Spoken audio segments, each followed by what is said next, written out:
Hello student, welcome to my channel mobile पर study.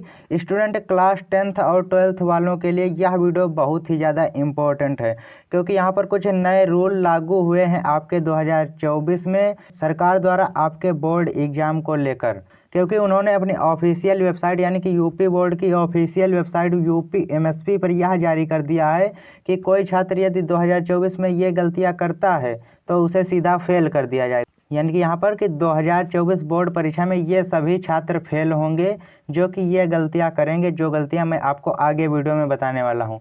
मान लीजिए यहाँ पर कोई छात्र यदि 80% का पेपर करता है और वह छात्र इनमें से कोई एक भी गलती कर देता है तो उसे सीधा फेल कर दिया जाएगा। यह बात आप समझ लीजिए, सीधा फेल कर दिया जाएगा। तो कौन कौन सी गलतियां आपको नहीं करनी है, तो वो सब गलतियां आपको इसी वीडियो में बताने वाला हूं। तो यहाँ पर देखिए कि फेल होने से कैसे बचें, यानी कि आपको फेल होने से कैसे बचना है, किस तरीके से आपको कॉपी लिखना है, क्या नहीं लिखना है, किस तरीके से लिखना है, सब चीज़ें आपको इसी वीडियो में बताने वाला हूँ। और कौन कौन सी गलती नहीं करें, यानी कि ऐसी कौन सी गलतियाँ हैं जो कि आपको नहीं करनी है बोर्ड एग्ज़ाम 2024 में।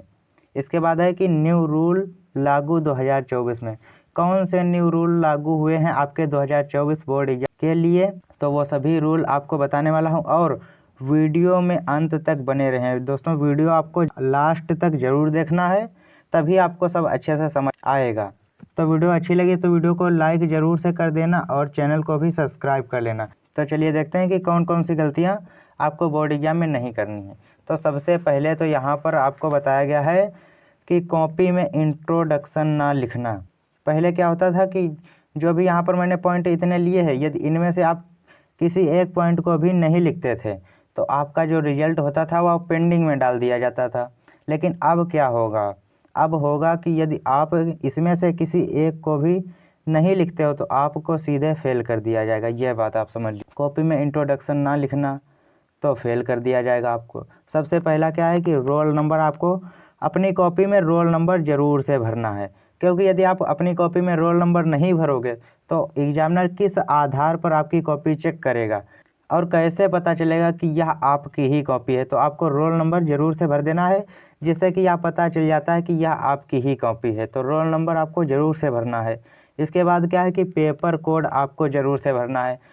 पेपर कोड तो आपको ज़रूर से भरना है, यदि आप यह नहीं भरते हो तब भी आप फेल कर दिए जाओगे। क्योंकि देखिए यूपी बोर्ड में क्या होता है कि आपके पूरे 7 सेट बनते हैं पेपर्स के, और सातों सेट के पेपर कोड अलग अलग होते हैं। तो जिस कोड का आप पेपर दिए होगे यानी कि वो पेपर कोड आप डालोगे, जिससे कि यह पता चल जाएगा एग्जामिनर को कि यह किस सेट का पेपर है और किस पेपर से यह कॉपी लिखी गई है। तो वो सब चीज़ें इसी तरीके से पता चलती हैं। तो पेपर कोड आपको ज़रूर से भरना है और सिग्नेचर आपको ज़रूर से करना है कॉपी में। इसके बाद रजिस्ट्रेशन नंबर आपको ज़रूर से भरना है, या आपके प्रवेश पत्र पर दिया रहता है तो रजिस्ट्रेशन संख्या आपको ज़रूर से भरनी है। क्योंकि देखिए यहाँ पर सबसे पहले आपको जब कॉपी मिले तो सबसे पहले आपको यही सब चीज़ें कॉपी में भर देनी है, तभी आपको पूरे नंबर मिलेंगे, नहीं तो आप फेल कर दिए जाओगे यदि आप इनमें से एक भी चीज़ को नहीं भरोगे। तो यह चीज़ आपको ज़रूर से ध्यान रखनी है। इसके बाद कौन सी गलती नहीं करनी है, तो इसके बाद है कि कॉपी में गलत शब्द लिखना। यह बहुत बड़ी गलती है जो कि मैक्सिमम स्टूडेंट कर देते हैं अपने बोर्ड एग्जाम में। तो कॉपी में गलत शब्द लिखना, यह गलती आपको बिल्कुल भी नहीं करनी है। सबसे पहला क्या है कि कसम।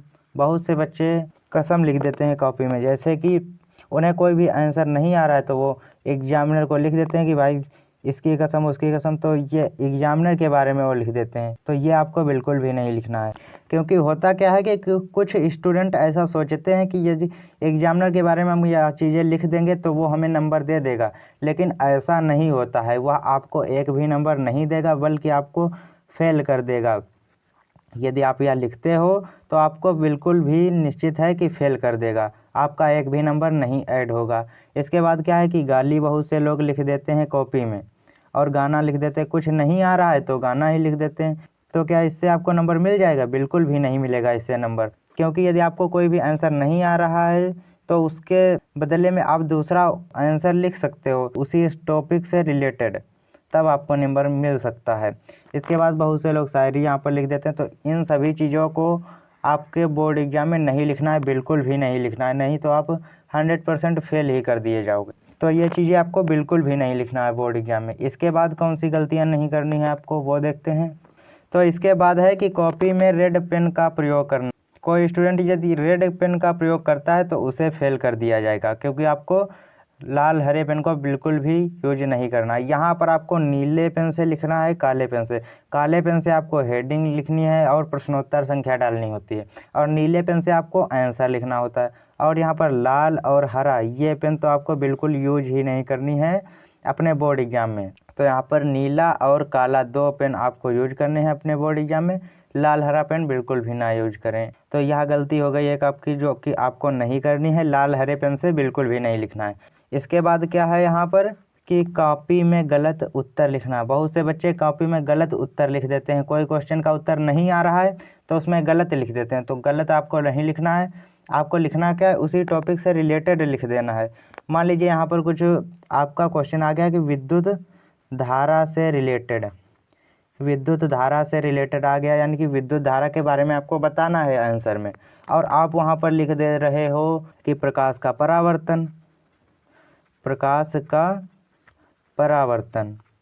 तो क्या आपको नंबर मिल जाएगा? बिल्कुल भी नहीं मिलेगा, एक भी नंबर नहीं मिलेगा यदि आप इतना डिफरेंस करके लिखोगे। विद्युत धारा के बारे में क्वेश्चन पूछा गया है तो आप यहाँ पर विद्युत और धारा के बारे में लिख सकते हो, इसी टॉपिक से रिलेटेड लिख सकते हो, तब आपको नंबर मिलेगा। यदि आपको इससे पूछा गया है और ये वाला आप लिख रहे हो तो आपको नंबर नहीं मिलेगा। कीवर्ड को आपको समझना है। कीवर्ड क्या है? विद्युत और धारा। विद्युत और धारा, इसमें से कोई एक टॉपिक आपको पकड़ना है और उसी के आधार पर आपको लिखते जाना है। तो इस तरीके से आपको आंसर लिखना है जिस क्वेश्चन का आंसर आपको नहीं आता है। कीवर्ड को पकड़ें और उसी क्वेश्चन के जो टॉपिक है उससे रिलेटेड आपको लिखना है, ना कि कोई अदर आंसर लिखना है। उसी से रिलेटेड लिखना है, कोई दूसरा आंसर नहीं लिखना है। इसके बाद क्या करना है वो आपको बताता हूँ यहाँ पर। इसके बाद दोस्तों क्या है कि यहाँ पर लास्ट गलती है या स्टूडेंट की कॉपी में पैसों का रखना। बहुत से स्टूडेंट क्या करते हैं कि कॉपी में पैसे रख देते हैं कि हम पैसे रख देंगे तो एग्जामिनर हमें पास कर देगा या फिर अच्छे नंबर से पास कर देगा। तो यह गलतफहमी आपके मन में रहती है। तो यह आपके मन में गलतफहमी नहीं रहनी चाहिए, क्योंकि आपके पैसे रख देने से एग्जामिनर आपका एक भी नंबर नहीं बढ़ाता है। यहाँ पर देखिए बहुत से लोग क्या करते हैं, 100 रुपये रख देते हैं, 200 रुपये रख देते हैं, 500, 1000, इसी तरीके से बहुत से बच्चे तो 1000 रुपये भी रख देते हैं। तो आपको पैसे बिल्कुल भी नहीं रखना है, क्योंकि आपको रुपए रखने से एक भी नंबर ऐड नहीं होता है, बल्कि आपको फेल भी कर दिया जाएगा। आपको फेल किया जा सकता है यदि आप कॉपी में पैसे रखते हो और एक भी नंबर ऐड नहीं होगा आपकी कॉपी में, और उल्टा आपको फेल भी कर दिया जाएगा यदि आप रुपए रखते हो। तो आपको पैसे बिल्कुल भी नहीं रखना है, और जितने भी मैंने आपको गलतियाँ बताई हैं वो बिल्कुल भी नहीं करनी है, क्योंकि यह नया रूल है 2024 बोर्ड एग्जाम के लिए। यदि आप इसमें से कोई भी गलती कर देते हो तो आपको सीधा फेल कर दिया जाएगा, ये समझ लीजिए बस। तो आपको ये गलतियाँ बिल्कुल भी नहीं करनी है। तो आई होप कि आपको यह सब समझ में आ गया होगा अच्छे से कि किस तरीके से आपको कॉपी लिखना है और कौन सी गलतियाँ नहीं करनी है। तो वीडियो अच्छा लगा हो तो वीडियो को लाइक कर दीजिए। चैनल पर यदि नए हैं तो चैनल को भी सब्सक्राइब कर लेना। तो चलिए मिलते हैं आपसे और किसी नेक्स्ट वीडियो में। तब तक के लिए जय हिंद, जय भारत।